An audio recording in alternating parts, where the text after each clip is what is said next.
우리는 지금 이방 땅에 교회가 시작되면서 꼭 기억해야 할 교회의 모습을 살피고 있습니다. 오늘은 그 세 번째 시간으로 교회는 성장되어지는 곳임을 말씀해 주고 있습니다.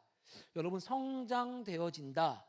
성경적인 표현으로는 자란다, 세워진다라는 이 표현이 우리에게 주시고 있는 메시지가 있음을 여러분들은 알 수 있을 것입니다. 여러분, 성장되어진다, 세워진다, 자란다라는 뜻이 무슨 뜻입니까? 즉, 세워진다라는 단어가 쓰인 어떠한 대상이라든가 어떠한 유기체는 그 시작이 연약하다라는 것입니다.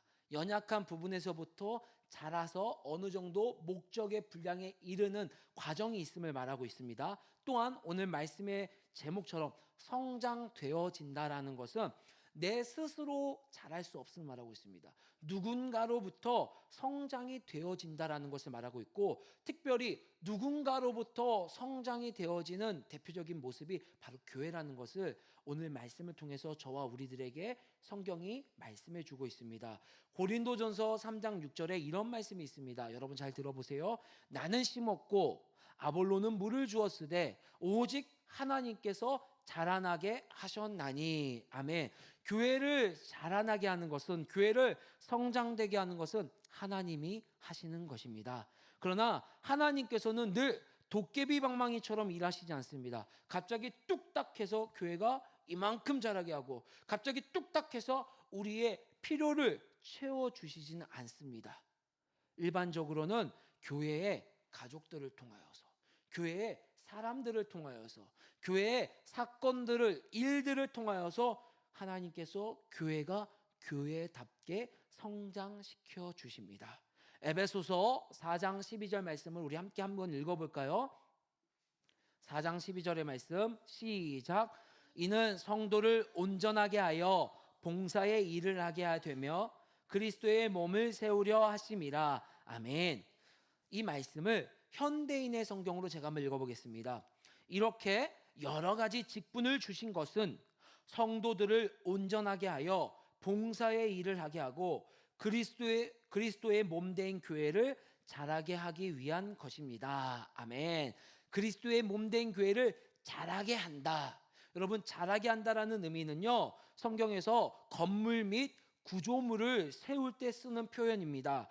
어떤 건축물이 완성할 수 있도록, 그 완성본에 근접하도록 하는 행위를 잘하게 한다라고 표현하고 있습니다. 여러분이 지금 앉아있는 교회 이 예배당을 한번 둘러보십시오. 한번 둘러보세요. 저는 볼 때마다 너무너무 뿌듯해요. 너무 이쁘지 않습니까? 제가 자뻑하는 걸 수도 있는데요, 너무 교회가 이뻐요. 특별히 우리 교회 자랑, 티팟, 입구 얼마나 멋있고 아름답습니까? 그런데 여러분이 앉아있는 이 예배당은 처음부터 이 모습이 아니었습니다. 몇몇 사람들이 자라게 하는, 세워가는 행위를 통하여서 지금 여러분들이 볼 수 있는 쾌적한 모습의 예배당이 되었습니다. 이처럼 교회도 점점 성장하는, 점점 자라는 곳임을 오늘 에베소서 성경을 통하여 말씀해 주고 있습니다. 그런데 우리가 기억해야 할 것은 에베소서는 교회가 자라는 모습, 즉 우리가 본 이 예배당이 세워지는 모습은 겉모습에 대해서만 제가 말한 것입니다. 에베소서는 이 겉모습이 자라는 것에 대해서만 말씀해 주는 것이 아니라 오히려 에베소서가 말하는 자라야 됩니다, 세워져야 됩니다, 성장되어져야 합니다라는 말씀은 겉모습이 아니라 내적인 성장에 대해서 말씀해 주고 있습니다. 에베소서 4장 14절 말씀 읽어볼까요? 시작. 이는 우리가 이제부터 어린아이가 되지 아니하여 사람의 속임수와 간사한 유혹에 빠져 온갖 교훈의 풍주에 밀려 요동하지 않게 하려 함이라. 아멘. 교회가 어린아이의 모습이 있지만 그 모습으로, 어린아이의 모습으로 남아있으면 안 된다는 것을 말씀해 주고 있는 것입니다. 어린아이는 쉽게 유혹에 빠집니다. 외부의 잘못된 가르침, 외부의 풍파에 쉽게 요동하는 것이 어린아이의 영적인 상태입니다. 그래서 교회는 겉모습이 성장하는 것에만 신경을 쓰는 것이 아니라 내실이 자라는데 힘을 내야 합니다. 여러분, 오래전에 상영되었었던 오 브라더스라는 영화를 제가 잠깐 보았습니다. 여러분 혹시 생각나시나요? 뭐 이정재라는 배우와 이범수라는 배우가 나와서 이렇게 형제로서 영화의 모습인데, 이 영화에는요, 조로증에 걸린 12살의 소년과 또 그 조로증에 걸린 조로증에 걸린 형의 모습이 다시 말씀드리겠습니다. 조로증에 걸린 소년과 형의 모습이 나오는 것이 이 영화의 모습입니다. 여러분, 조로증이라는 병은요, 어느 정도 나이가 지나면은 몸도 커지고 우리의 생각도 커져야 되는데, 이 조로증이라는 병은요, 급격하게 우리 몸이 노화되는 것을 말하고 있습니다.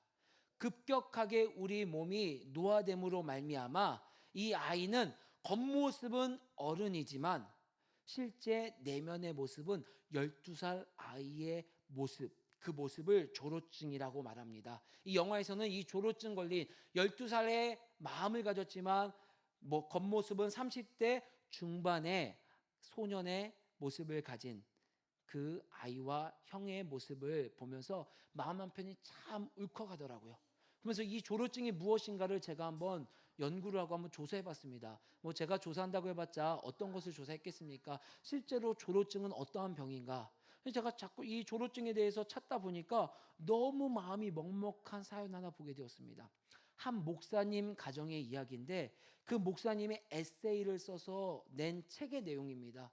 그 가정 가운데 조로증에 걸린 아이, 자녀의 모습을 보면서 하루하루 지금 이 순간을 잊으면 안 되겠다. 우리 아이가 시간이 지나면 지날수록 아빠보다 더 나이 들어가는 모습을 보면서 지금 이 순간에 내 아이와 우리 가족의 행복을 바라보며 지켜야겠다라는 모습의 내용을 알게 되었습니다.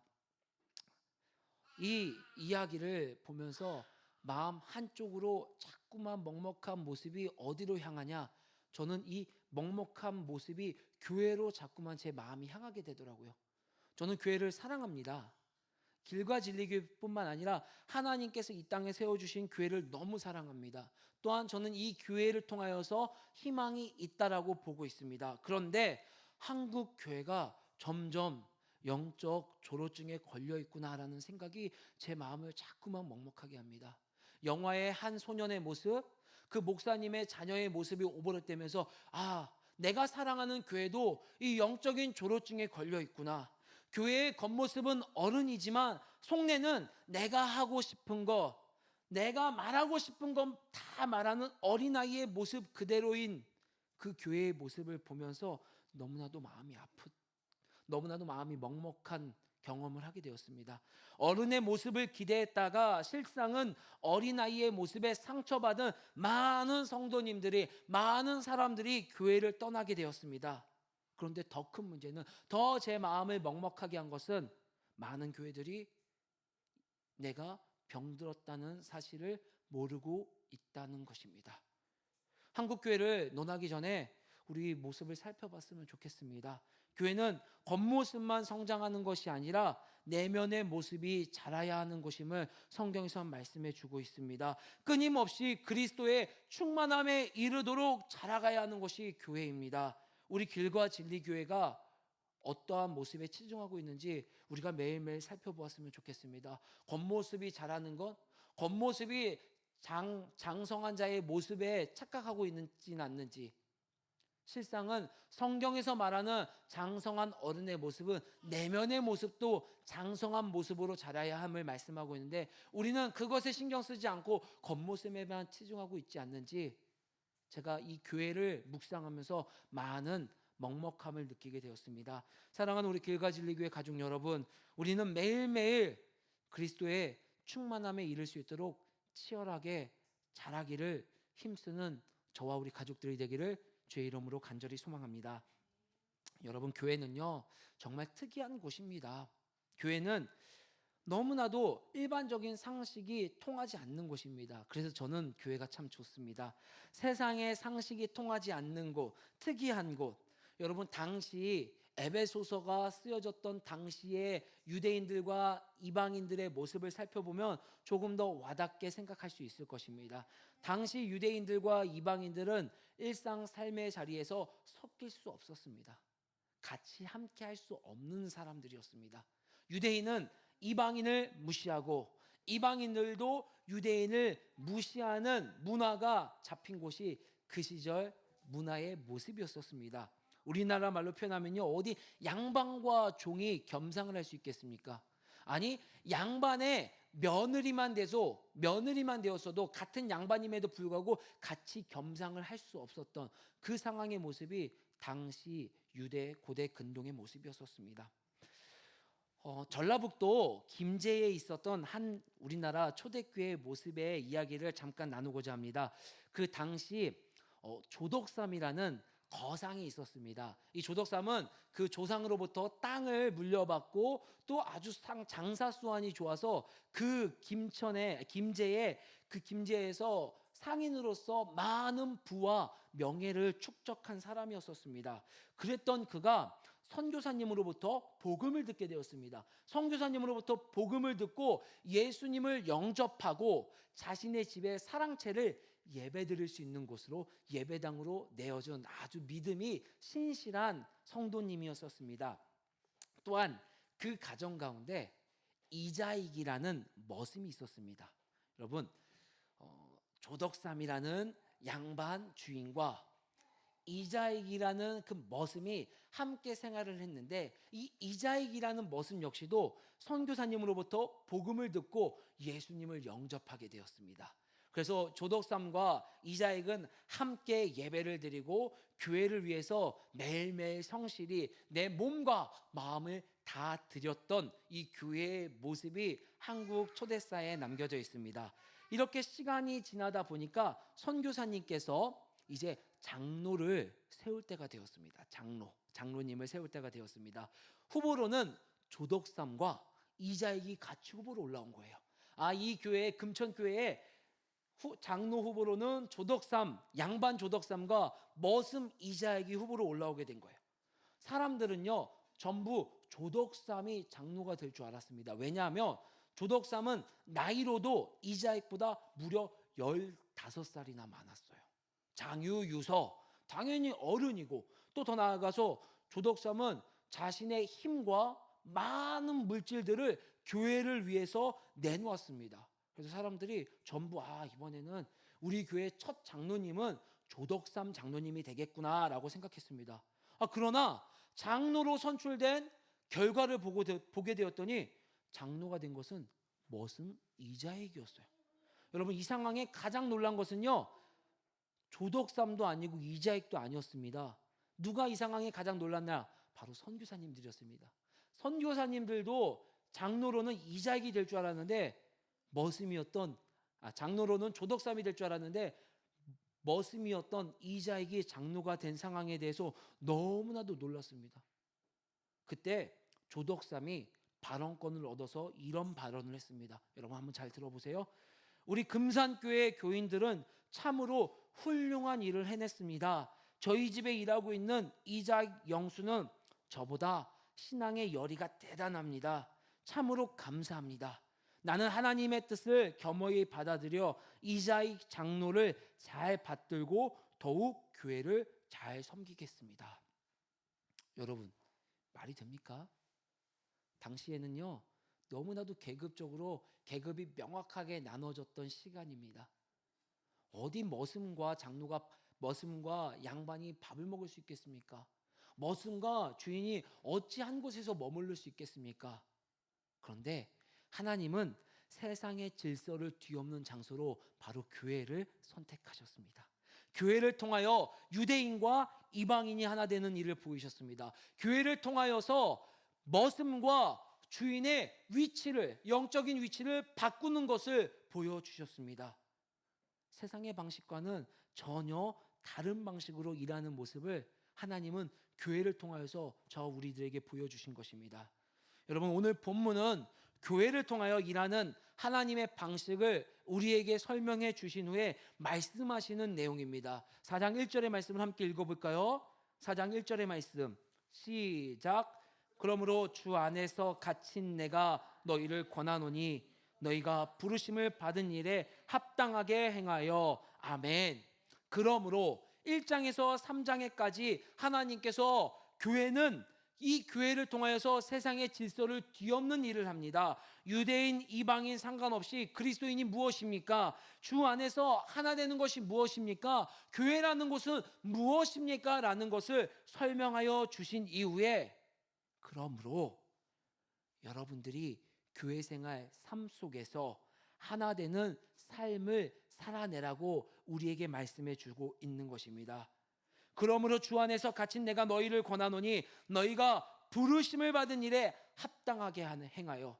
교회로 하나 되게 하여 주신 일에 합당하게 행하여. 어떤 일을 하라고 말씀해 주실까요? 2절 말씀입니다. 2절 말씀 시작. 모든 겸손과 온유로 하고 오래 참음으로 사랑 가운데서 서로 용납하고. 아멘. 서로 겸손하고 온유해야 합니다. 오래 참고 사랑으로 서로 용납해야 합니다. 2절 말씀의 핵심은 서로 다름을 인정해야 된다는 것입니다. 저기 남양주에서 온 지원이의 다름을 인정하고, 기숙사에서 온 우리 동현이의 다름을 인정하고, 벌써 아기 아빠인 우리 장민혁 전도사님의 다름을 인정하고, 또 저의 다름을 인정하는 것이 밑바탕 되어 있는 것이 2절의 말씀입니다. 살아온 환경도 다르고 생각도 다르지만 그리스도인들은, 교회는 그 다름을 존중하고 용납해야 된다는 것을 오늘 에베소서 4장 2절을 통하여서 교회의 모습은 이래야 된다라고 우리에게 말씀해 주시는 것입니다. 미국의 조나단 에즈워즈와 영국의 존 웨슬리는 한 시대를 풍미한 하나님의 사람들입니다. 그들이 설교를 하면요, 많은 사람들이 회심을 했습니다. 요한 웨슬리는요, 감리교를 창설하기도 했습니다. 이 둘은 구원과 인간의 자유의지에 있어서는요, 너무나도 상반된 주장을 했습니다. 한 분은요, 인간의 능력으로는 아무것도 할 수 없다. 하나님의 전적인 은혜로 우리가 구원받을 수 있다. 한 분은요, 무슨 소리냐? 우리가 주님 앞에 나아가고 우리의 어떠한 믿음의 행동들을 해야 됩니다라고 너무나도 서로 상반된 주장을 했습니다. 그런데 그 둘은 같은 그리스도인이라는 이유로 서로를 존중하고 사랑했습니다. 교회사에서 큰 역할을 한 어거스틴이 이런 말을 했습니다. 여러분 많이 들어보셨을 거예요. 본질에는 일치를, 비본질에는 자유를, 모든 일에는 사랑을. 본질에는 우리가 일치를 해야 되지만 비본질과 또한 모든 일에는 우리가 자유와 사랑으로 관용의 태도를 가져야 된다는 것을 말하고 있습니다. 우리가 교회 안에서 하나 되는 삶의 모습은요, 복음, 예수 그리스도 말씀 본질에는 우리가 생명을 걸어야 되지만 그 외적인 것은 오늘 2절의 말씀처럼요, 서로 용납하고 사랑하고, 또 그 용납과 사랑의 태도는 겸손과 온유의 태도로 해야 됨을 말씀해 주고 있습니다. 두 번째로 3절에서도 이렇게 말하고 있습니다. 3절 말씀 같이 읽겠습니다. 시작. 줄로 성령이 하나 되게 하신 것을 힘써 지키라. 아멘. 하나 되게 하신 것을 힘써 지키라. 아멘. 제가 몇 번 말씀드렸습니다. 힘써 지켜야 된다는 말은 무슨 뜻입니까? 우리가 의식적으로 힘을 내지 않으면 그 행동을 하지 않는다라는 것입니다. 계속해서 하나님께서 성령의 띠로 하나 되게 하신 교회가 더욱더 하나 되기 위해서는 우리가 힘쓰고 노력해야 된다라는 것을 말씀해 주고 있습니다. 여러분, 무엇을 힘써야 될까요? 겸손하기 위해서 힘쓰시기 바랍니다. 온유하기 위해서 힘쓰시기 바랍니다. 사랑하고 용납하기 위해서 여러분 힘쓰시기 바랍니다.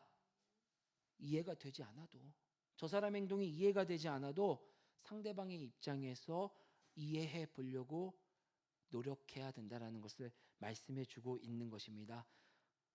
하나님께서 교회를 통하여서 하나 되는 것이, 여러분들이 사랑하고 용납하고 겸손하고 온유하는 것이 쉬웠더라면, 아니 그냥 가만히 시간만 지나면 내 안에 그러한 열매들이 자연스럽게 맺어질 수 있다면 오늘 바울은 에베소서 교회에 이 편지를 쓰지 않았을 것입니다.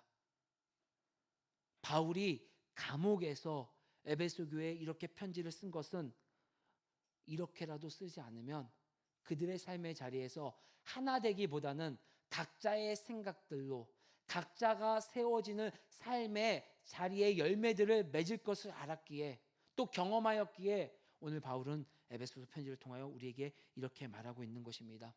참 어렵습니다. 여러분, 겸손하고 온유하게 누군가를 용납하는 거 정말 너무나도 어렵습니다. 여러분, 저에게 있어서 아침에 커피 한 잔을 끊는 것과 또 이렇게 토요일이라든가 이렇게 또 주일이라든가 아이들과 함께 할 때 치킨을 끊는 것은 참 어려운 일입니다. 어려운 일입니다. 분명 몸에 해로운 것을 알고 있습니다. 또 아침에 예배드리기 전에 설교하기 전에 커피를 마시면 카페인이라는 성분이 가진 특징 때문에 성대가 마른다는 것을 알고 있음에도 끊지 못하는 것은 제가 그 커피와 치킨이 주는 그 자극적인 맛에 길들여져 있기 때문입니다. 그 맛에 너무나도 제가 익숙해져 있기 때문입니다. 그래서 너무나도 끊기가 어렵습니다. 제가 이렇게 좋아함에도 저희 아내는 때로는 성을 내고 때로는 회유하면서 못 먹게 명령을 합니다. 저에게 명령을 하는 그 이유가 무엇입니까? 제 몸을 위해서는 반드시 끊어야 되기 때문입니다. 제 몸을 생각해서 끊어야 되기 때문에 때로는 명령을 하는 것입니다. 성경에서 우리에게 이렇게 힘써서 하나 되라 말하는 것은요, 여러분들과 제가 힘쓰지 않는 본성의 모습을 가졌기 때문입니다. 누군가를 사랑하고 싶어 하지 않습니다. 나만은 사랑하고 싶어 합니다. 누군가를 용납하고 싶어 하지 않습니다. 우리는 나 자신만 용납되길 바랍니다. 그리고 나보다 낫다고 생각하는 사람, 신앙적으로나 외적으로나 낫다고 생각하는 사람에게는요, 우리는 겸손하거나 온유하지 않습니다. 우리의 본성이 그렇습니다. 그것을 너무나도 잘 알고 있기 때문에 바울은 힘써서 노력하라고 말하고 있습니다. 여러분, 우리 힘써서 사랑합시다. 우리 웃으면서 옆에 한번 볼까요? 사랑합니다. 사랑합니다. 여러분, 웃음이 나오지 않아도 내가 오늘 저 사람이 마음에 들지 않아도 하나님께서 나에게 교회됨으로 사랑하게 하셨습니다. 사랑합니다. 다시 본문으로 돌아와서 교회의 특징인 하나됨을 지켜내는 것이 어렵다라는 것을 다시 한번 말씀해 주고 있습니다. 4장 7절의 말씀입니다. 4장 7절의 말씀 시작. 우리 각 사람에게 그리스도의 선물의 분량대로 은혜를 주셨나니 아멘. 여기 7절 앞에는요, 그러나라는 접속사가 빠져 있습니다. 원래 코인의 헬라어 성경을 보면 그러나라는 접속사가 있습니다. 읽지는 않았지만 4절에서 6절의 내용은 교회가 하나 되어야 하는 이유를 설명해 주십니다. 그것은 하나님께서 하나 되심으로 일하셨고 하나님께서 우리를 하나 되게 해주셨기 때문에 저와 여러분들은 하나 되어야 합니다. 사랑의 모습으로 용납의 모습으로 하나 되어야 됩니다 라고 말하고 뒤이어서 그러나 여러분들이 기억하셔야 됩니다. 교회는 하나이지만 교회의 특성을 잘 이해하셔야 됩니다. 그렇기 때문에 이 말씀을 설명하는 것입니다. 그러나 교회는 하나이지만 그 안에 모인 한 명의 존재는 전부 다 다른 특징들을 가지고 있습니다. 전부 다 다른 특징을. 이것을 이해하지 못하면 교회는 절대 하나가 될 수 없음을 뒤이어서 우리에게 말씀해 주고 있는 것입니다. 그 각각의 다름을 성경에서 이렇게 말하고 있습니다. 11절 말씀 같이 읽어볼까요? 11절 말씀 시작. 그가 어떤 사람은 사도로 선지자로 어떤 사람은 복음 전하는 자로 어떤 사람은 목사와 교사로 삼으셨으니 아멘. 분명히 하나의 교회인데 어떤 사람은 사도로 불러주셨고 어떤 사람은 선지자로 복음 전하는 자로 목사와 교사로 불러주셨다는 것입니다. 이것은 어떤 사람들이 내가 노력해서 나는 사도가 될 거야, 나는 선지자가 돼야지, 나는 목사와 교사가 돼야지 라고 해서 되는 것이 아니라 하나님께서 일방적으로 교회에 부어주신 것입니다. 하나님께서 주셨다라는 것입니다. 각각의 직임을, 각각의 특징들을. 한 교회지만 어떤 사람은 사도적인 특징을 가지고 교회를 개척하고 교회를 세워나갑니다. 어떤 사람은 선지자적인 특징을 가지고 하나님의 백성을 말씀으로 권면하고 강하게 격려합니다.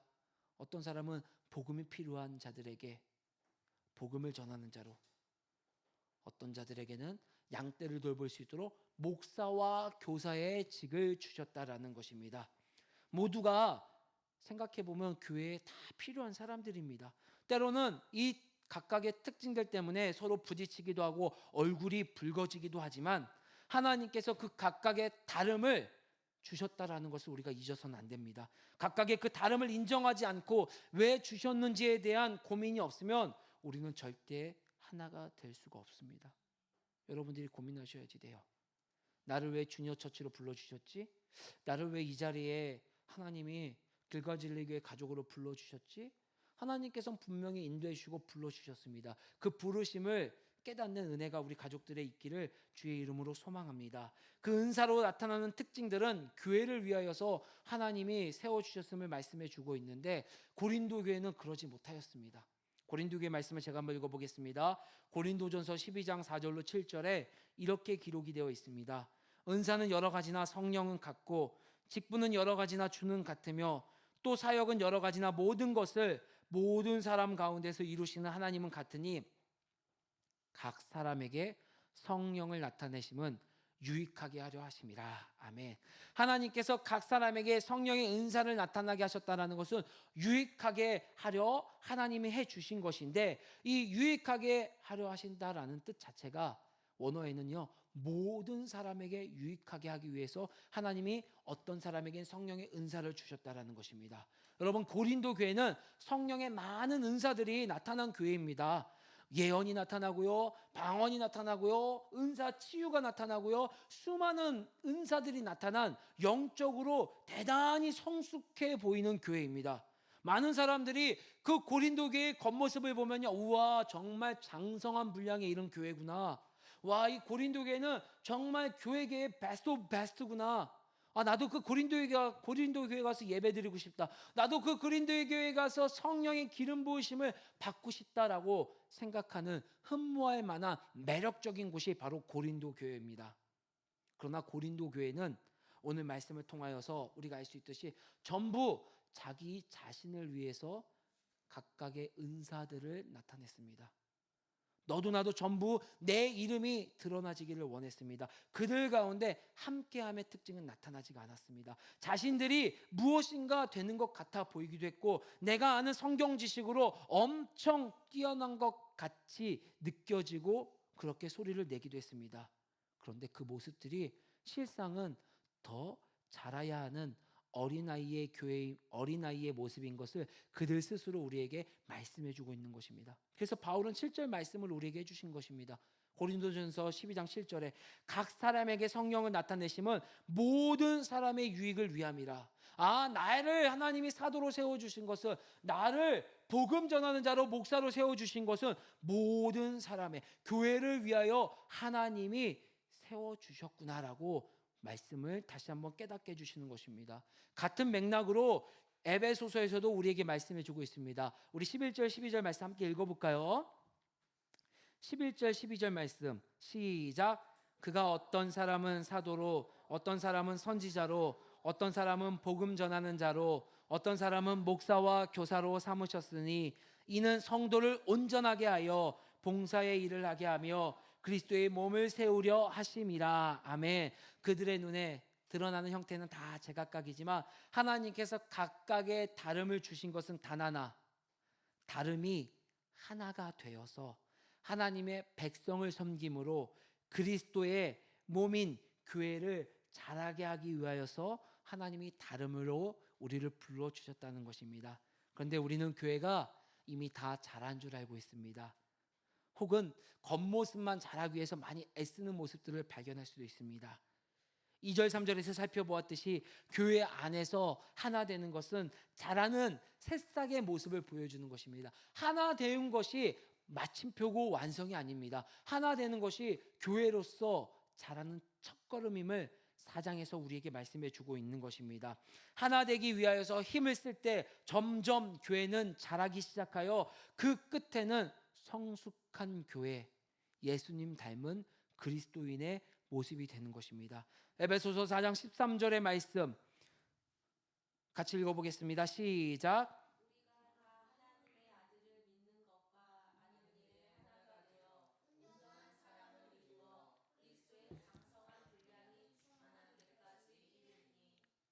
아멘. 현대인의 성경에 그렇게 되면 우리가 다 하나님의 말을 듣고 아는 일에 하나가 되고 성숙한 사람이 되어 그리스도의 완전하신 충만에까지 이르게 될 것입니다. 아멘.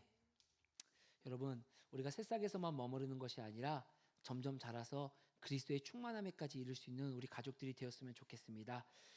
그럼에도 제가 이 설교를 준비하는 내내 제 머릿속에 이 질문 하나가 계속해서 제 머릿속을 맴돌고 있었습니다. 그 질문은 무엇이냐면, 도대체 교회는 언제까지 기다려줘야 되지? 저 무례한 자를, 저 연약한 자를, 저 어린아이 같은 자를 내가 언제까지 기다려주고 언제까지 내가 이해해줘야 되는 거지? 나만 이렇게 맨날 속상하고, 나만 이렇게 마음 상하고, 나만 이렇게 맨날 마음고생해야 되는 것인가?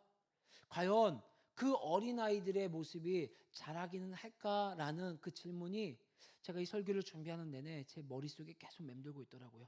그런데 설교 말미에 이 질문에 대한 답을 제 스스로 내렸습니다. 어떤 답이냐? 제가 이 한 질문 자체가 잘못된 질문, 오류를 가진 질문이라는 것을 깨닫게 되었습니다. 이 질문에 가진 그 내용의 그 저의가 무엇입니까? 내가 기다려주고 이해해 주어야 할 대상보다 내가 더 높다라고 생각하고 있는 것입니다. 내가 무엇인가 그에게를 주어야 된다라고 생각하고 있는 그 교만이 내 마음속에 있더라고요. 기다려주고 이해한다라는 것 자체가 내가 대단한 사람이고, 적어도 저 사람보다는 더 훌륭한 사람이다라고, 적어도 저 사람보다는 내가 성숙한 그리스도인이라고 착각하고 있는 가운데 내는 질문이라는 것을 제가 깨닫게 되었습니다. 내가 너보다 신앙이 훨씬 좋잖아. 그러니까 내가 너를 지도해 줘야 돼. 넌 말씀을 그것도 모르니? 내가 너보다 더 많이 아니까 내 말만 들어. 내가 너를 도와줘야 돼. 그 높은 마음들. 그러나 성경은 우리에게 이렇게 말하고 있습니다. 4장 16절 말씀 읽겠습니다. 4장 16절 말씀 시작.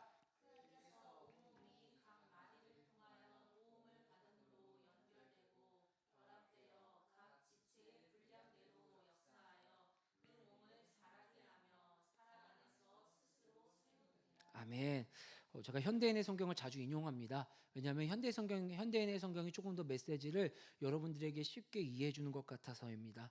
제가 현대인의 성경으로 4장 16절 말씀을 읽어보겠습니다. 그리스도의 지도를 통하여 온 몸이 완전하게 서로 조화되고 각 지체가 그 기능대로 다른 지체를 도와서 온 몸이 건강하게 자라고 사랑으로 그 몸을 세우게 되는 것입니다. 아멘. 성경은 이렇게 말하고 있습니다. 우리 모두는 그리스도의 지도가 필요한 자들이라고. 누구는 그리스도의 지도가 필요하지 않고 누구는 그리스도의 지도가 필요한 것이 아니라 우리 모두는 그리스도의 지도가 필요한 자들이라고. 그 그리스도의 지도를 받는 자들이 각자의 역할을 담당할 때 이해해 줄 수 있는 자는 이해를 하고, 용납할 수 있는 자는 용납해 줄 수 있는 상황이 되고, 그로 말미암아 교회가 점점 성숙되어지고 자란다라는 것을 말씀해 주고 있습니다. 끝으로 이 예화를 들고 말씀을 마치고자 합니다. 여러분, 우리 몸의 목 뒤에 숨겨진 쬐끄만한 장기가 있습니다. 갑상선이라는 장기입니다. 이 장기는요, 길이가 4cm 정도이고요. 어른으로 봤을 때 그 무게가 약 15g에서 20g 정도밖에 되지 않는다고 합니다. 정말 가벼운, 정말 가치가 어떻게 보면은 눈에 보이지도 않는 그런 장기이죠. 그런데 눈에 보이지 않는 이 작은 장기가 제 기능을 발휘하지 못하면 우리 몸 가운데서 많은 병들을 유발합니다. 먼저 이 갑상선이라는 이 장기가 갑상선에서 나오게 되는 호르몬이 많이 우리 몸에서 나오게 되면은 우리 몸에 1차적으로요, 손떨림, 가슴 두근거림, 숨이 차게 된다고 합니다.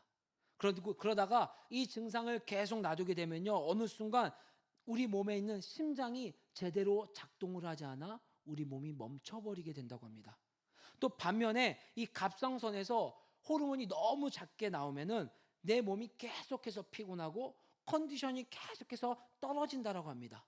그런데 더 무서운 것은요, 점점 이 호르몬이 적게 나오다 보면은 우리 몸이 이 갑상선이 우리 몸의 적이라고 생각하고 다른 조직 들이 이 갑상선을 파괴하게 된다고 합니다.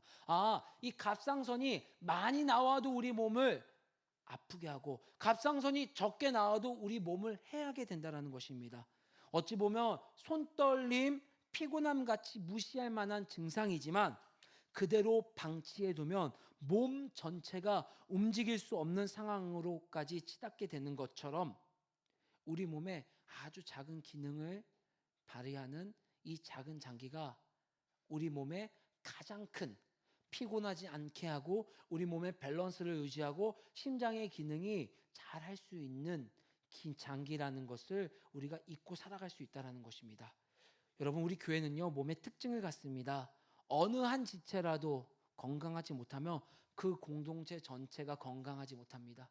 갑상선이 건강하지 못하면 우리 몸 전체가 아픈 것처럼 우리 교회 한 분 한 분 한 분의 지체가 건강하지 못하고 아프면 우리 교회 전체가 건강하지 못하고 자라지 못하는 곳임을 성경에서는 말씀해 주고 있습니다. 그 교회에 속한 우리 모두는 예수 그리스도가 그리스도의 지도가 필요한 사람임을 깨닫고 그 예수 그리스도의 지도 속에서 서로가 도움으로 하나 될 수 있는 것, 하나됨으로 점점 자라가는 것이 교회가 일하는 방식입니다. 여러분, 우리 약한 자들을 기다려주고 세워주는 한 분 한 분의 복된 자들이 되기를 주의 이름으로 소망합니다. 내가 그리스도의 지도가 먼저 필요한 자임을 깨닫고 하루하루 자라나갈 수 있는 사랑하는 우리 가족들 되기를 주의 이름으로 간절히 소망합니다.